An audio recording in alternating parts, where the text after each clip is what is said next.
My name is Eleanor Grant. My friends call me Ellie. 34 years old, elementary school teacher in Spokane, a small city with cold winters and even colder eyes from my husband's family. 2 weeks after my hysterectomy, I still can't stand for more than 10 minutes.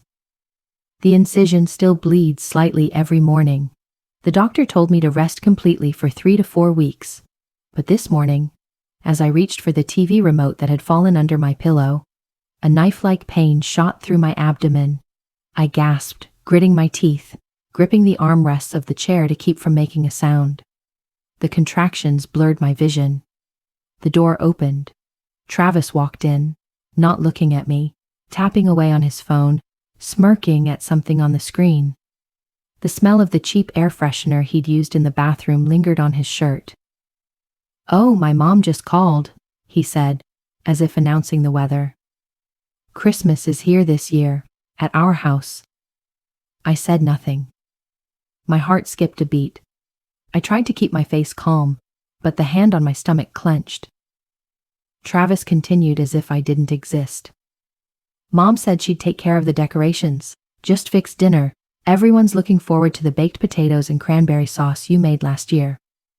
I took a deep breath, trying to keep my voice from shaking. "Do you remember I just had surgery?" "Yeah, I remember," Travis replied, still not taking his eyes off the screen. "But the doctor said I can walk around easily. Cooking isn't like climbing a mountain." "It's major surgery, Travis," I said, emphasizing each word. "I can't even hold a pot of boiling water, let alone cook for your whole family." "You're exaggerating." He shrugged, setting the phone down on the table. "My mom has had arthritis for 10 years and still bakes every Easter." I turned away, not letting him see the tears welling up in my eyes. Not because I was afraid or weak, but because I realized this wasn't the first time. Not once did they ask what I want. No one ever noticed me, maybe or not. When I had a fever of nearly 39 degrees last year and still had to stand in the kitchen all day for Easter, my mother-in-law just said, "The sweat of the kitchen is the spice of tradition." "Are you serious?" I asked softly. "Why not?" My mom invited Bethany and Harper to come too. We're all excited. Bethany, my sister-in-law, the woman who has always been honored as the perfect symbol of the Grant family. Tall, blonde, with an MBA, working as a strategic manager somewhere in posh Seattle. Every time we met, Margaret, my mother-in-law, would say over and over again, "Bethany still cooks even though she is 8 months pregnant. What a model woman." Travis's phone rang. The caller ID appeared clearly. "Mom." He glanced at me, then threw the phone into my lap. "Answer me. I'm going out for a moment." Before I could react, he slammed the door behind him. I picked up the phone. "Ellie, oh, good, you're there. This year I think we should have roast ham instead of turkey. Oh, and make that rainbow salad last time. Harper loves it. Oh, and the tablecloth should be linen. No more neon green napkins like last year. It's Christmas, not a kid's party." "Mom, I had the flu last Christmas. I couldn't." "Oh, Ellie, don't overdo it. Everyone gets the flu.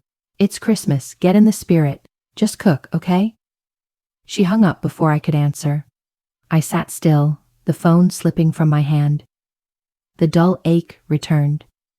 I closed my eyes, thinking of every Christmas before, every time I cooked while I was feverish, every time I skipped a doctor's appointment to make Bethany's favorite pudding, every time I knelt to mop the floor after Harper spilled juice, and no one bothered to help.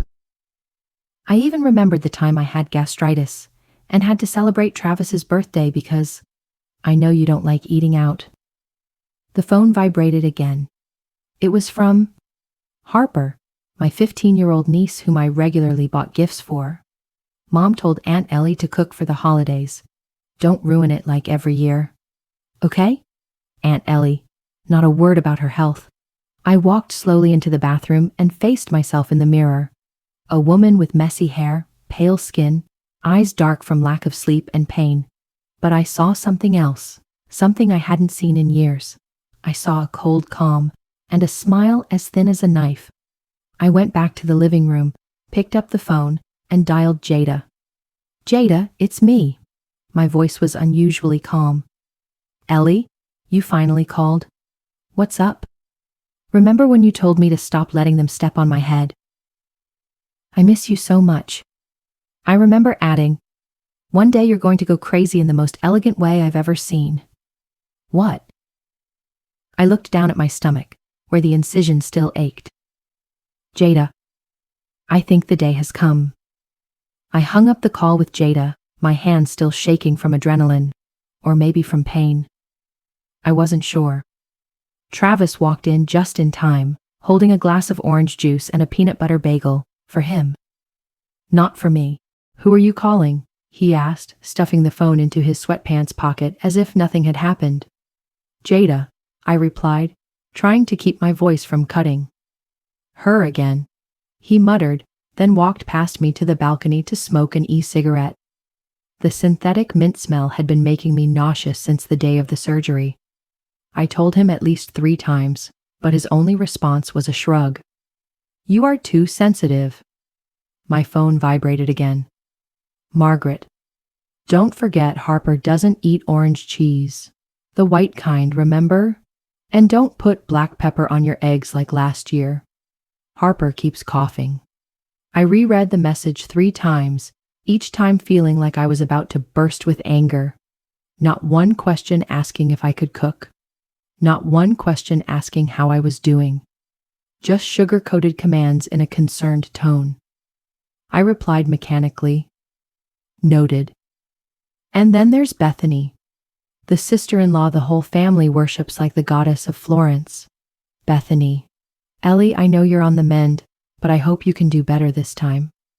Mom was a little disappointed that your brownies were a little soggy last year. I know you can do better if you really try. I did not answer. I opened the photo album on my phone again, finding the exact photo from last year. I was standing in the kitchen, my hair matted with sweat, my face flushed with fever. 100, I remember. While they sat comfortably in the living room, laughing hysterically at a Christmas comedy show. I took a screenshot. Save it to a new folder named Christmas Karma. Travis opened the balcony window and called out, What are you doing being so quiet? Looking back at last year's recipes, I replied, my eyes never leaving the screen. Need to make a shopping list soon? See? You know how to take care of yourself. He smiled, completely unaware of the bitterness in my voice. My mom will be so happy. She's even invited Aunt Karen and Uncle Glenn this year. That's 4 more people. I nodded slightly, even though inside, I just wanted to smash the glass of orange juice he was drinking on the floor. I smiled faintly. So, how much is it in total? Probably 14, Harper. Mom said I should make 3 main courses, 2 desserts, and don't forget the corn chowder I made for Thanksgiving 3 years ago. I didn't mention that I had acute appendicitis that year and had asked to cancel the meal, but Margaret called me lazy right at the dinner table and made Travis drive me to the emergency room himself after dessert. I quietly went into my bedroom. I took out the small notebook I kept under my pillow, where I often wrote down the things I wanted to do but was never allowed to. On the first page, I wrote in red pen, I am not a maid, I am a human being. Below that, I underlined, list all command messages, finished. Create a folder to save exploited photos and videos. Doing find a vacation home or retreat with a private, quiet cabin. Not yet, call Jada back, today. That night, I texted Jada, are you free? I need coffee, urgently. Less than 10 minutes later, she texted back, do it. Starbucks near you? We met at 9. I was wearing a hoodie that covered my incision. Jada hugged me instead of saying how I was doing. Nothing long-winded. She always knew when I needed to talk and when I just needed to be seen. I don't know how much longer I can take this, I said, stirring my hot chocolate. Don't take it anymore. Jada leaned forward. This time you fight back. I'm here. What's the plan? I hesitated for a moment, then whispered, can you help me? Find a restaurant that delivers on Christmas Day? She froze for a second, then her eyes lit up like fireworks. Fuck, Ellie. I love you. Not yet, I added, looking up. I want to cover the entire dining room wall with menus. 1 dish per person, 1 message, and I won't be there. Jada laughed so hard she had to cover her mouth. Oh my God, what a great plan. I squeezed the chocolate cup gently. And I also want to find a divorce lawyer. Her smile softened, replaced by a respectful nod. Are you ready? I looked down at my belly, where the incision was healing under a thin layer of bandages. I had suffered for so many years. Every holiday season I become a sacrifice to the so-called tradition. And this year, even though it was only 2 weeks after surgery, I was expected to be standing there, ladle in hand, smiling, cooking for 14 people. Number not again. I took a deep breath and took Jada's hand. You asked me if I was ready? I chuckled. I have never been more ready than I am right now. None of them knew that as they sent out their commanding, sarcastic, or indifferent messages. I began to write them all down, as if those painful fragments would be the ingredients for me to build a great escape. 2 days later, Jada and I sat in our living room, surrounded by stacks of restaurant menu flyers she'd carefully printed out from local food delivery apps. My best friend is a logistics queen. Here, she said, pushing a folder toward me. I called over 30 restaurants. About 12 are ready to deliver on the 25th. Just order 7 days in advance and tip a little high. I picked up a menu from a Mediterranean restaurant. Lamb kofta, couscous salad, hummus platter. We definitely want to create a sense of uniqueness, right? I smiled. Exactly. The further away from the traditional turkey, stuffing, cranberry dish, the better. Jada narrowed her eyes, full of cunning. We highlight each option. Main dish, black pepper beef. Travis doesn't eat spicy food, the better. Side dishes, miso soup, kimchi fried rice, Italian tuna salad. Dessert, mochi, baklava, and Spanish flan. I like this slight chaos, I whispered, the pain in my abdomen easing as I felt myself regaining control. It's not just chaos, Ellie. It's art. Jada grinned. Like, disguising a party as justice. That afternoon, I received an email from the motel in Coeur d'Alene, where I planned to spend the entire Christmas vacation. We confirm Eleanor Grant's reservation at Lake Cabin 5. Private, heated, full board, and a full-time nurse. I printed out the email. I tucked it in with the scans of my medical bills, the doctor's letter advising me to rest after surgery, and my plan for the 25th. After Jada left, I texted Travis. I just reviewed the prescription. The doctor said to rest completely until the end of the month. I will try to organize Christmas, but I would like you to help me with some things. He texted back just 3 words. Don't overdo it. I started placing orders one by one from the selected restaurants. For each one I wrote down, delivered 10:30 to 11 a.m. on December 25th. Pay in advance with Travis Grant's supplementary Visa card.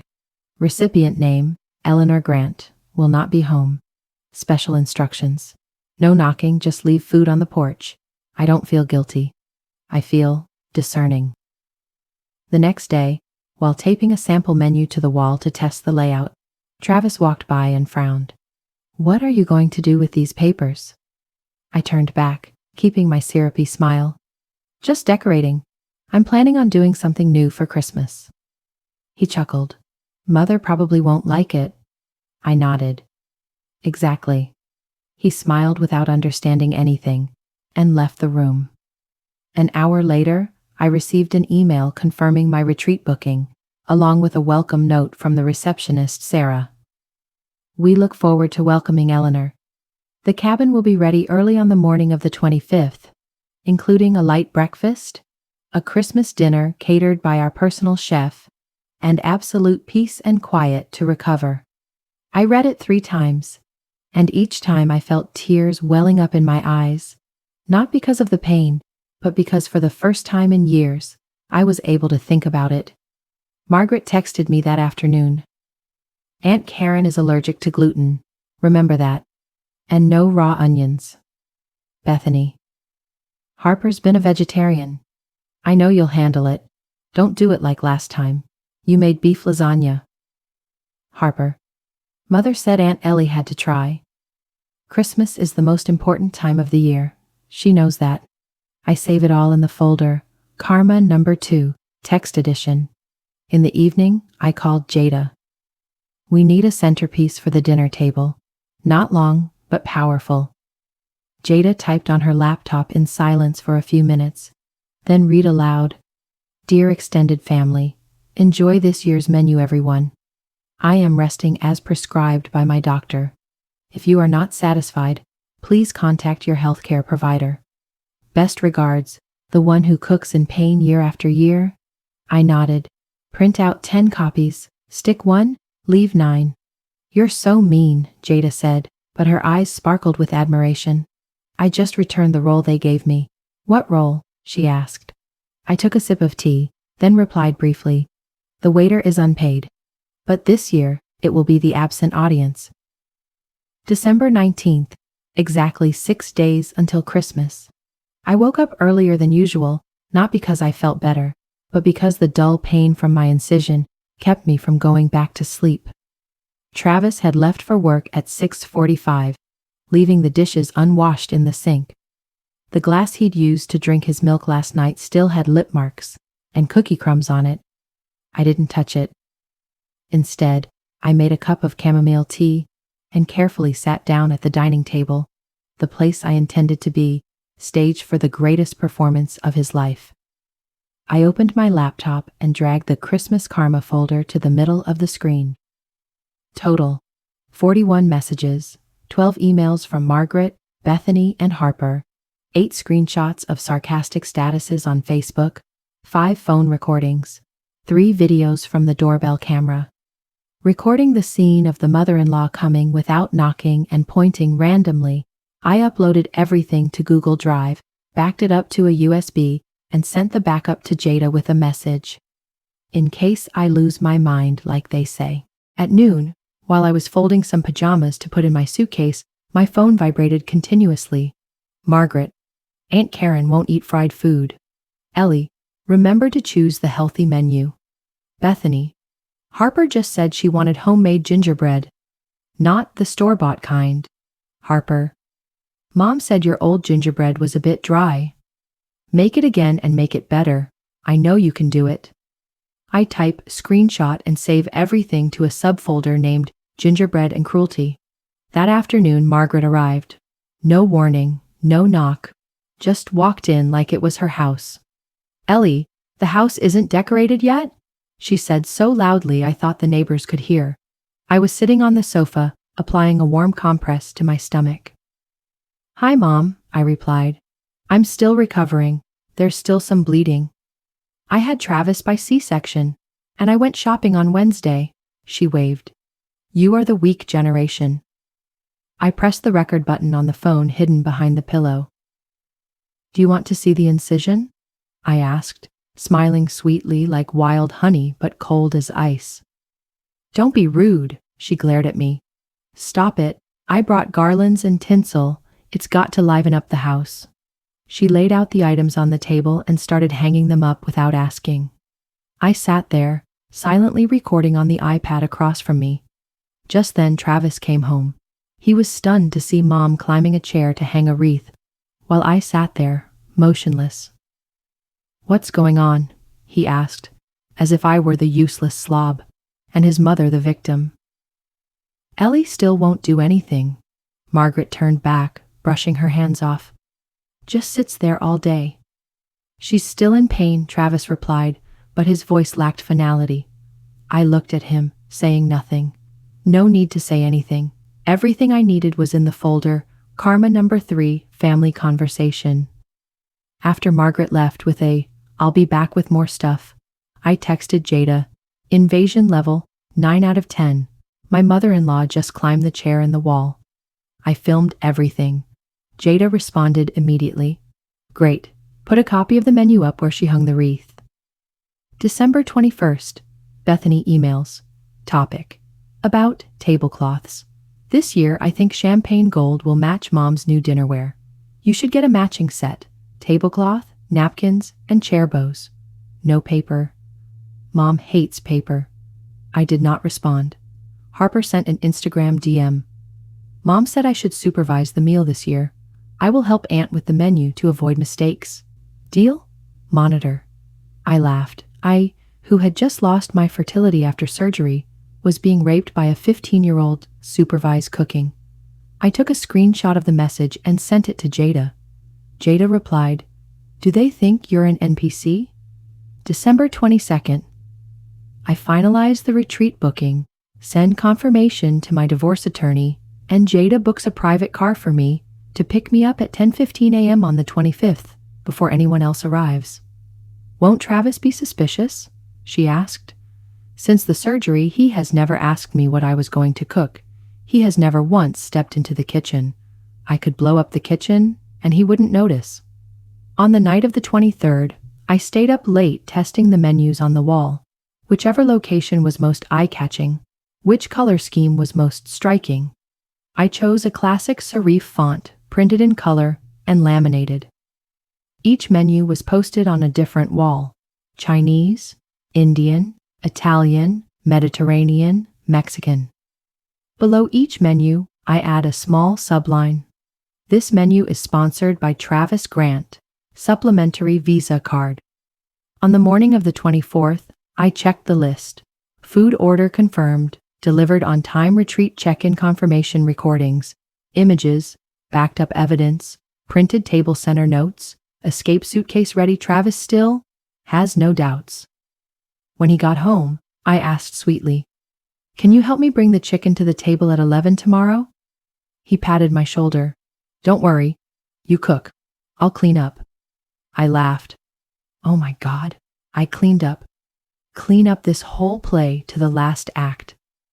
Jada arrived that evening, carrying a roll of tape, markers, and a handwritten notice. No one was hurt during the course of this dinner service. Except me. I stuck it on the inside of the kitchen cabinet door. "This is for anyone who opens the cupboard looking for food and finds nothing," I winked. "You know what?" Jada said, her eyes glistening. "You're not cruel. You're just starting to live up to your values." I nodded, placing my hand lightly on my stomach. The incision was dry, though still throbbing.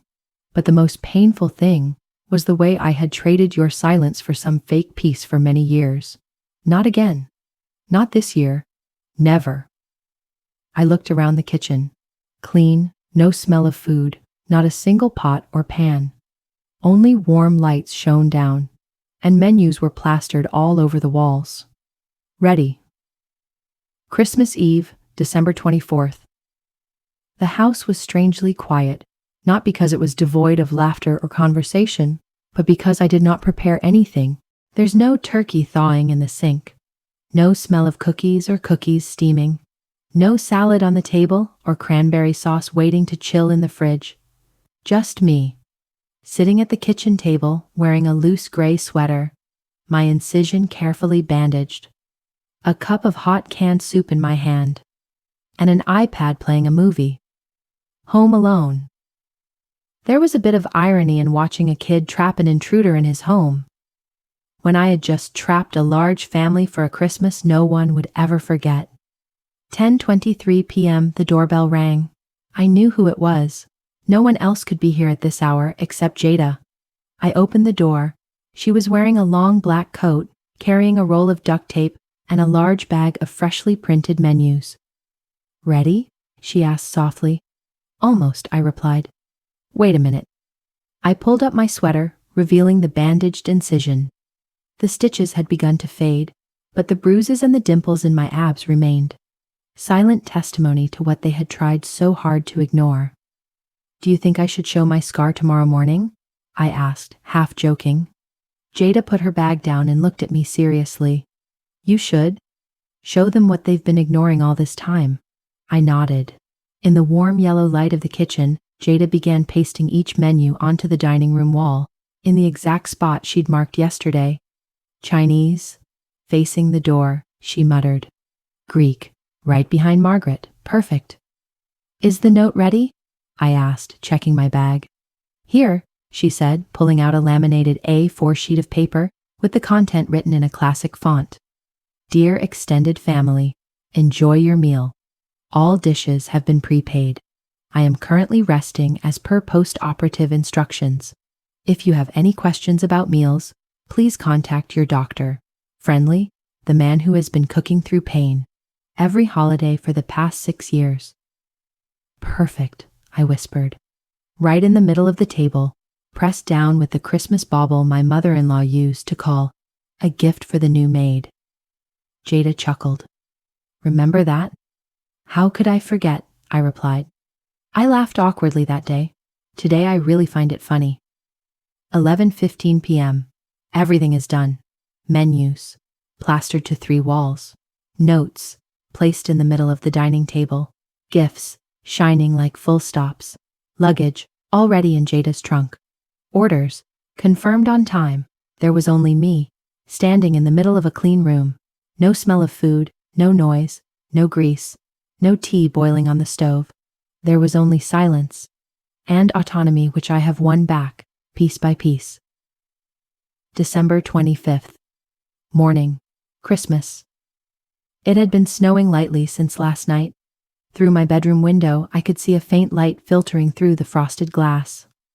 I woke up at 6:45, getting ready as if I was going on a trip. No cooking. No table setting. Just a few folded warm clothes, a medicine box, a photocopy of the surgery order, and an old notebook. The first page still had the red writing, I am not a maid, I am a human being. Travis left the house at 8 a.m., saying nothing but, Mom told me not to make a mess like last Thanksgiving. I just nodded. Don't worry, honey, everything is taken care of. 10:12 a.m. Jada's car pulled up in front of the house. I got out, wearing sunglasses, a gray scarf, and the long coat I had been saving for the big day. You look like the main character in a revenge thriller, Jada commented as I got into the car. I'm not being dramatic, I replied. I'm just delivering. At 10:45 a.m., we parked on the corner a block from my house. I opened the doorbell camera app. A minute later, Margaret's SUV pulled up, then Bethany's, then Travis, with a giant gift bag in his hand. Harper skipped onto the porch. Her mother, Bethany, was glaring at the wall, trying to catch any odors inside. The door is still locked, I whispered. I thought Ellie would be all set. Summer's voice rang out through the microphone. Victoria, where's Ellie? Margaret asked loudly, clearly through the door speaker. Something's wrong, Travis said, opening the door with his key. The whole group rushed in. The camera records everything. Just a few seconds later, a scream rang out. What the hell? Margaret stood frozen in front of the wall of menus. Bethany gaped at the words. Sponsored by Travis Grant. Extra card. Harper stepped back and almost fell, stammering. Mom, this is sushi. What is this, a joke? Summer cried, holding the note in the middle of the table and reading it aloud. Jada looked at me. Do you want to put it on speaker? I nodded. The sound from inside the house echoed clearly. If in doubt, please contact your doctor. It was all paid for, with Travis's credit card. Enjoy your meal. Travis pulled out his phone, probably opening my text for the first time today. The message I scheduled to be sent early this morning. I am looking for peace. If there is any flan left, please send it to the retreat. Thank you, she can't do that, Margaret shouted. Yeah, Christmas is tradition. It's family. I looked at Jada. Is it time yet? Send it, she said. I click send group message. Since everyone is wondering where I am, here it is. I'm taking care of myself for the first time in years. Check your email. It has pictures of my incision, hospital bills, and recordings of every call and text message with unreasonable demands while I was recovering. Tonight's dinner is on Travis's credit card. Bon appetit. The camera captured the group pulling out their phones almost at the same time. Margaret paled. Summer slumped in her chair. Travis held his head. She recorded everything, Harper whispered. She even took a video, Bethany hoarsely said. The surgery was not a small one. Margaret gasped. Travis, I told you. She didn't say it clearly. I say it every day, I texted Travis back. It's just, you never listen. Jada started the engine. Ready to go to peace? She asked. Not yet, I replied, opening the final text I had prepared for Ava. Oh, and Margaret, don't worry about tradition. I'm starting a new one. Its name is Respect Yourself. Merry Christmas. We drove off the familiar street. In the rearview mirror, I could still see them, standing in the middle of a dining room covered with delivery menus, confused, angry, embarrassed, humiliated. 7 people who consider themselves the center of every party, finally getting served properly. We drove through the snow-covered streets of Spokane, heading toward the highway to Coeur d'Alene. Everything outside was strangely quiet, while my phone was still vibrating continuously in my pocket, each announcement like a drumbeat signaling panic behind. I didn't open it right away. No need. I knew what was in it. Jada drove with undisguised satisfaction. Do you know you just rewrote the definition of revenge? She laughed. With just a few menus. I leaned my head back in the chair, looking out at the misty pine forest outside. It's not revenge, I replied. It's paying back the responsibility. I cooked, cleaned, endured pain, hunger, words. Now they can learn to chew what they forced others to swallow. 11:45 a.m. We arrived at the retreat. The main house looked like it came straight out of a Christmas postcard. Dark wood, snow-covered roof, yellow lights hanging from porch to fence. A staff member greeted me with a friendly smile, not knowing that I had just left a battlefield called family dinner. Welcome, Grant. Cabin 5 is ready. Specially designed for post-surgical recovery, she said as she handed over the keys. We can hold your phone if you need it. Many guests find it helps them get a better night's rest. I looked at my phone. There were more than 30 unread notifications. No need, I smiled. Actually, I'm starting to like the messages. My cabin was located next to a small lake, the water as still as a mirror, reflecting the white snow. There was a fireplace, an armchair, a bed covered with a down comforter, and a light meal already laid out on the table. Carrot and ginger soup, whole grain bread, and a cup of warm water with a slice of lemon. I have never seen a dish that looks so simple, but makes me want to cry so much. I turned on my phone and opened the first notification. Margaret, how dare you defame our family like that? It's Christmas. Bethany. Harper is crying. So is Mom. I hope you're okay. Travis, please go home. We can still fix this. Summer. How mature of her to run away on Christmas Day. She tore the family apart. I read each line, not feeling pain, just feeling light. As light as carrying a rock in your heart for years, today someone else volunteered to carry it for you, even if reluctantly. I opened my email and sent Travis a video of last Thanksgiving. My fever was 101, still stacking pumpkin pie, while Margaret sat on the sofa screaming, "Where's the sauce?" Along with that, I wrote, "You said I never made it clear. Here it is, a visual reminder." At exactly 1 p.m., Jada knocked on the cabin door. "You wouldn't believe it," she said, showing me her phone. Summer just posted a sarcastic status on Facebook. There are people who only know how to run away, never understanding the meaning of family. I laughed. Escape? Or survive? Jada scrolled down. "This is funny," someone in the Spokane community commented. "Who makes a new surgeon cook for 14 people? That's abuse." "What about Reddit?" I asked, taking a sip of ginger tea. "Your post is trending on RAITA," Jada laughed. Title: "Is it wrong for me to let my family eat takeout at Christmas?" I burst out laughing, for the first time since the surgery ended. The phone vibrated. I picked it up. "Travis. Ellie, where are you?" "In a peaceful place," I replied, my voice even. And how was the naan today? This is no time for jokes. Mom is devastated. Harper is crying. Summer is. You ruined Christmas. I took a deep breath. No, Travis, you broke it. Years ago, every time you stood by while I cooked in a fever. Every time you let your mother scream and you stayed silent. Every time you choose their comfort over my health. It's not like that. Check your email, I interrupted. I just sent you the recording of the call from December 12th, when you said, "Don't make a big deal out of the surgery. Mom needs to go buy a present." Silent. I have to go. My real dinner is waiting. For once I don't have to cook. I hung up. It felt like closing a thick, heavy chapter. 7 p.m. at the retreat's main dining hall. No one gives orders. No one supervises. No one asks, "Is that dish edible?" There was only yellow candlelight, the lingering smell of roast chicken, red wine, and warm conversation.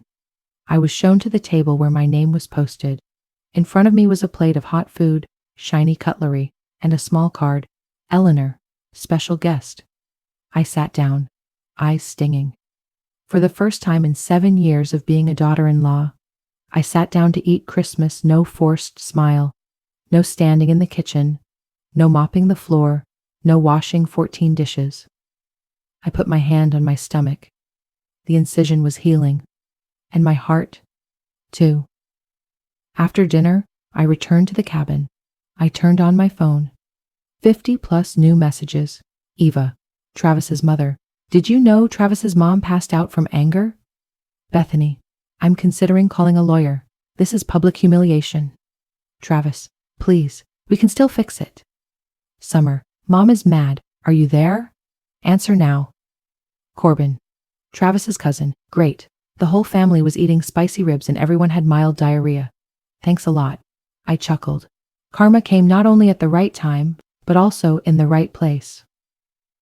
I send a single group email. I will not go back. Not home, not cooking, not following any orders anymore. I am recovering, both physically and from years of abuse. Don't contact my doctor again. Don't threaten legal action you can't take. And don't ever expect me to cook again. Keep the menus as souvenirs. Consider them my last legacy of service. Jada stopped by the room one more time before leaving. Are you okay? She asked. Better than ever. She sat down next to me and opened her phone. Reddit has 23,000 upvotes. Someone asked for the recipe for sticking a menu to the wall. I burst out laughing. New tradition, huh? True tradition, where women aren't forced to do everything just to keep a party going. I looked out the window. The snow was still falling, silently like a white curtain covering all the ruins of the past. Across town, they might still be arguing over menus. And me? I'm here. I am safe. I am quiet. I am free.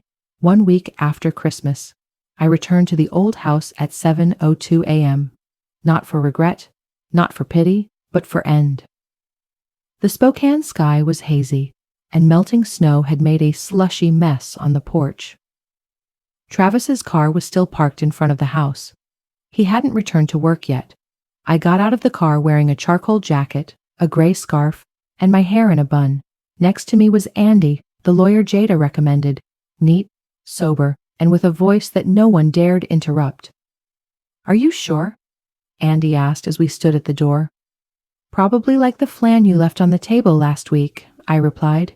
He nodded and rang the doorbell. Travis opened the door seconds later, his face gaunt and his t-shirt crumpled. Ellie, he said, his eyes fixed on me like a ghost. You're really back. No, Andy said. We're here to exchange papers. That's all. Travis stepped back, letting us in. The house still smelled of old, a mix of cinnamon air freshener and unnamed clutter. Margaret's wreath was still hanging, but some of the menus had been ripped from the walls, a few sticky residues. We sat down at the dining table. I opened my briefcase, took out a thick file, and placed it on the table. Here are the divorce papers, I said. I signed them.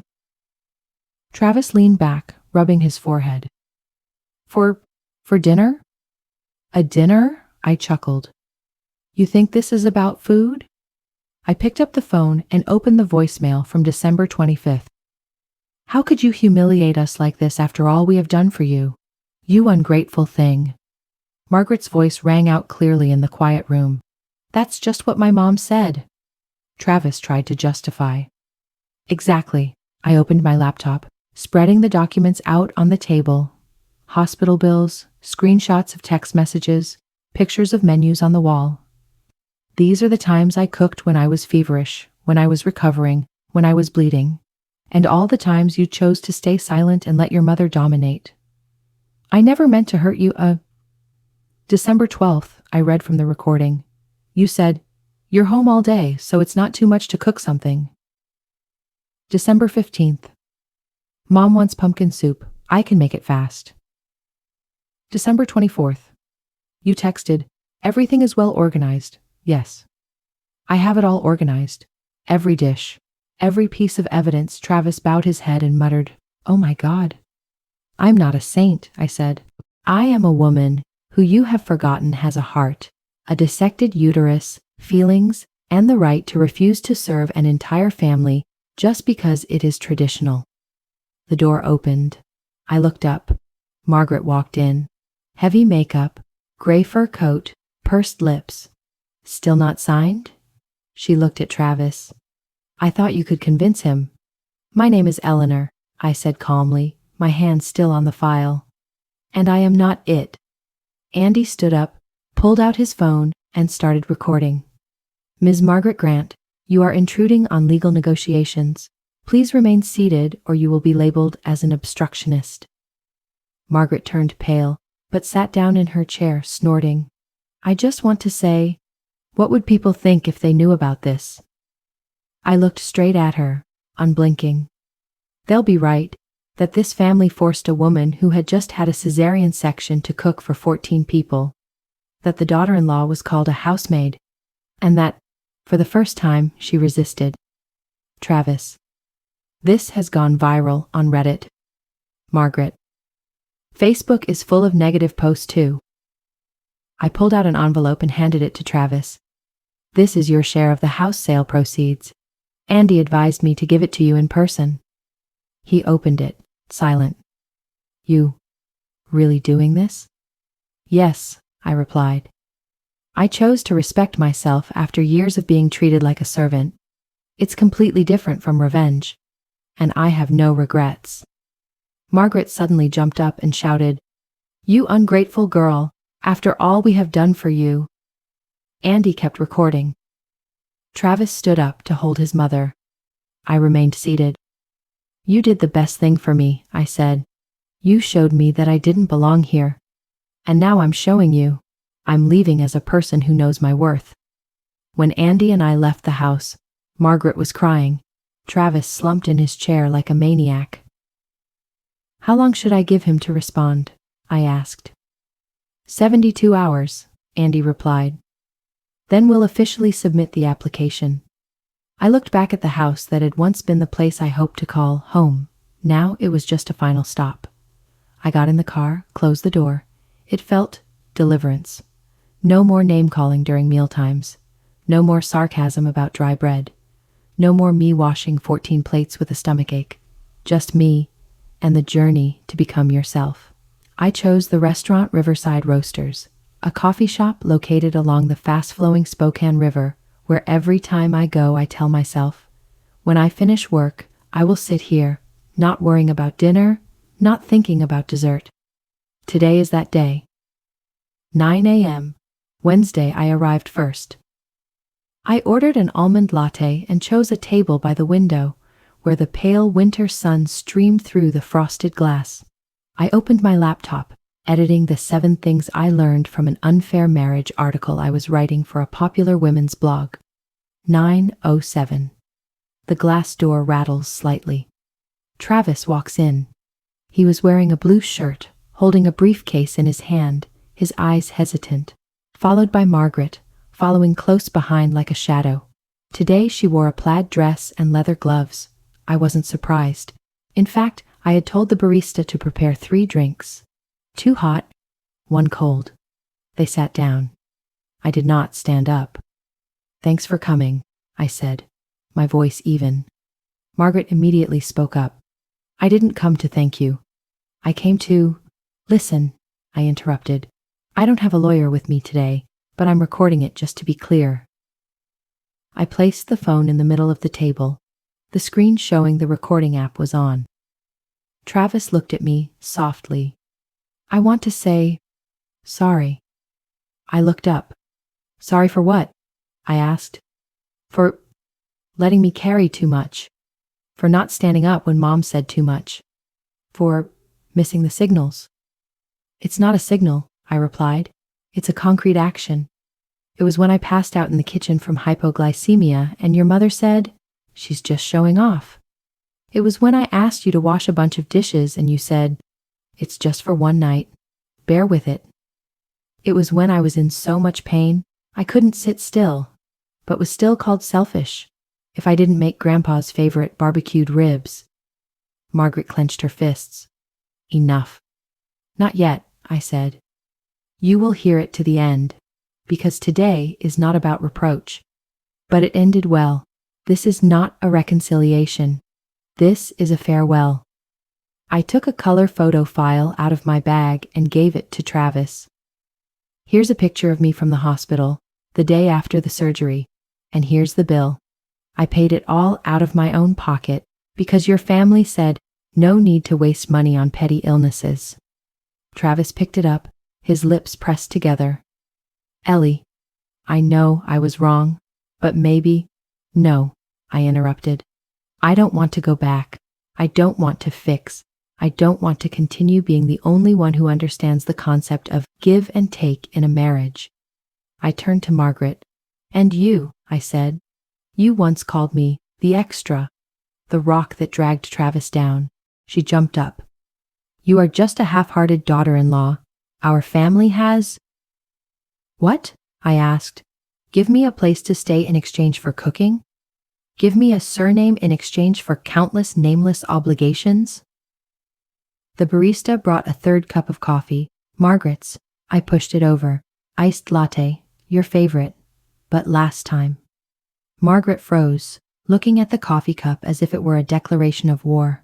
I smiled slightly. "I leave, but not with resentment. I carry a lesson." I opened my laptop and showed them the screen. The blog post I wrote was titled, "I cooked Christmas dinner after surgery, then decided I wasn't a housekeeper." Travis looked at the screen. "You're going public?" "Nameless, faceless, but enough to let thousands of women know they are not alone." 10:02. I stand up. "I have to go. I have physical therapy at 11. Travis leaned forward. "Ellie, please. Just one more chance." I nodded. "You had it. Years of chances. And you didn't choose me. Now I choose you." Margaret was about to say something, but I stopped looking. I stepped out of the bar, the cold wind hitting my face like a cleansing ritual. Behind me, the glass door closed, not with a bang, just a light click. End. I arrived at my rented apartment, where Jada helped me rearrange the furniture and arrange everything. Message from Andy arrived. "Travis just signed. The divorce papers will be sent to the court today." I looked at the words, breathing out as if for the first time. Another message appeared, from an anonymous reader of the blog. "I was also called a freeloader when I was 8 months pregnant. Your article made me cry. Thank you for saying what I didn't dare to say." I put my hands on the keyboard, typed a new line for the end of the article. "No one is born to be an instrument of silence and obedience. Everyone has their limits, and sometimes the Last Supper is the banquet that begins a new life." I don't remember the exact first day I woke up without feeling like I needed to answer to anyone. No alarm to start cooking breakfast. No text from Margaret asking what's for breakfast. No Travis asking, "Do we have guests tonight?" Just me and a pot of ginger tea, a lemon yellow cloth chair by the window. I moved into a temporary third-floor apartment with an old college friend, Jada. She had just moved in with her boyfriend and left all her stuff behind. The place was small, with creaky wood floors, But it was sunny, there was a clematis in the kitchen, and absolutely no one asked me to bake cookies for the family reunion. The first morning, I opened my laptop and posted my first blog post. When I say no to Christmas dinner, I say yes to myself. I don't know what I expected. Maybe only a few readers, maybe no one cared. But I was wrong. After one night, the article had more than 48,000 shares. Hundreds of comments poured in, from women of all ages, from all regions. I was once called a tradition buster when I refused to cook for my brother-in-law's wedding. Thank you for writing this. You didn't just leave, you taught me that I could too. Ellie, your article helps me see that I am not crazy, not selfish. I am just tired. I read each comment, tears falling uncontrollably, not because of sadness, but because for the first time in my life, I found myself not alone. Jada became an unwilling collaborator. Ellie, what do you do with this charisma? She said as she printed out my comments for me to keep. Women need space to talk, and you just opened that door. I started a small Instagram channel at Unmuted Ellie. In 5 days, I had over 12,000 followers.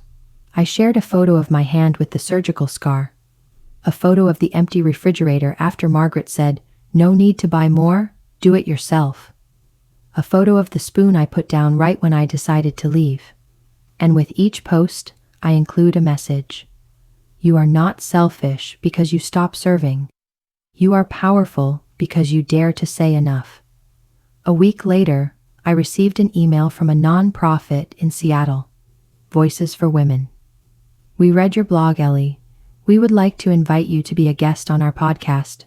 Women are not invisible pillars. I looked at the screen, my hands shaking slightly.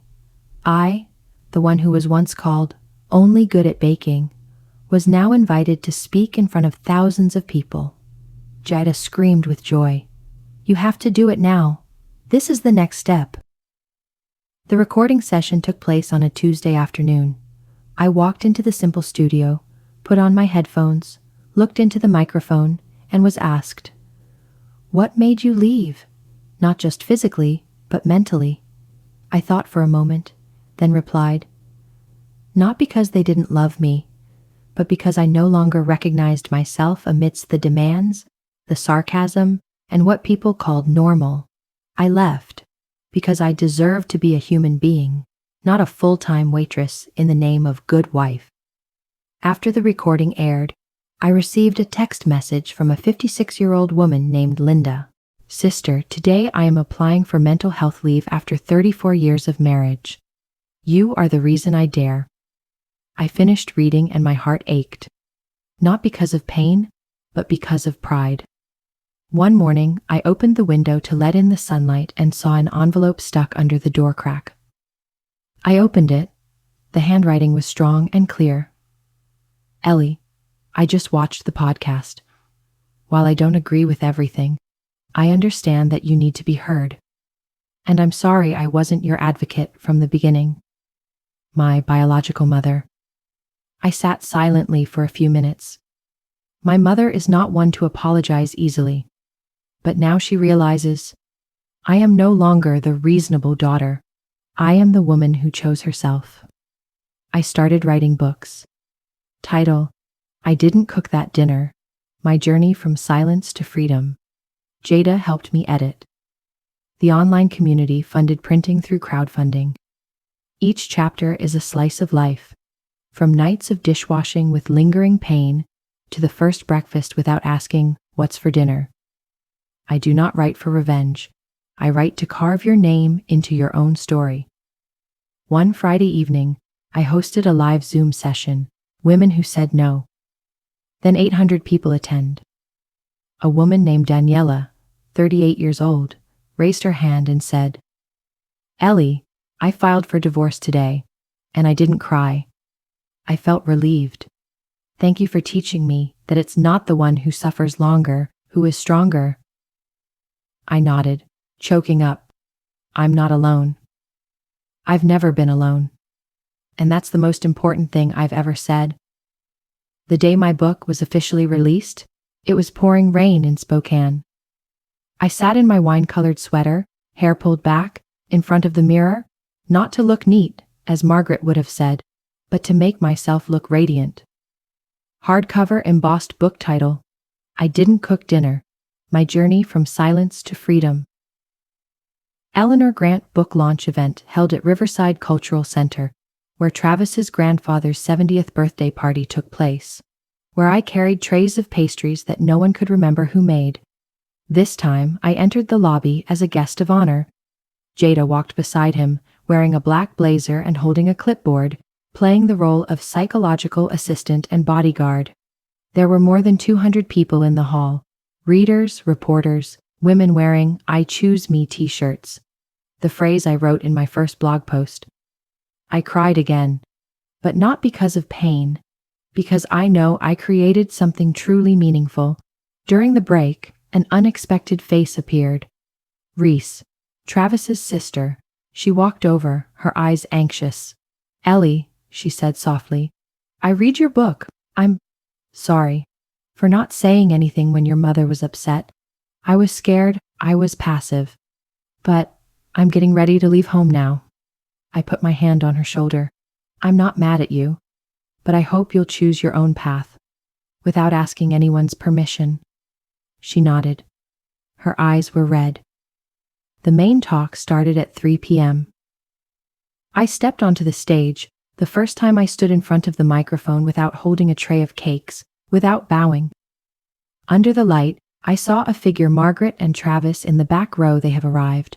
Not invited, but they came. I looked down at the script, then folded it. I looked straight at them, then at the entire audience. Someone once told me, a good woman is one who doesn't complain, doesn't leave, and always knows where she stands. I used to believe that, until I woke up from surgery, was forced to stand up and cook, and understood. If I didn't leave, I would lose myself. But I didn't lose it. I found it again. Applause echoed throughout the hall. I continue. This book is not about revenge, it is a goodbye. A hello to all the women who have not said enough. Today I write to let us all know, we are not meant to suffer. We are meant to live, fully and without apology. Jada raised the camera. The audience stood up and applauded. I smiled. No one can silence a voice that has learned to speak. After the event, I left the hall and walked along the Spokane River. The wind was strong, my hair was flying, but I didn't bow my head. Margaret and Travis didn't say a word. They just watched me leave. This time, I didn't need to run away. I just walked. Free. 3 months later, I accepted an invitation to speak in New York at the Women Who Reclaimed Themselves conference. I stood alongside activists, survivors of domestic violence, and women who had been forgotten in their own families. I told my story. They listened. A woman from Detroit hugged me after the talk. You don't just tell stories. You pave the way for me to live. I was speechless. Today, I live in a small apartment near Liberty Lake. I grow basil and teach creative writing classes for women every Monday night. And every morning, I make coffee for myself. No one asks me what I'm cooking for anyone. I write, I speak, I live. No one calls me freeloading daughter-in-law anymore. I am Eleanor Grant. I didn't cook Christmas dinner that year, and I have never been so free in my life.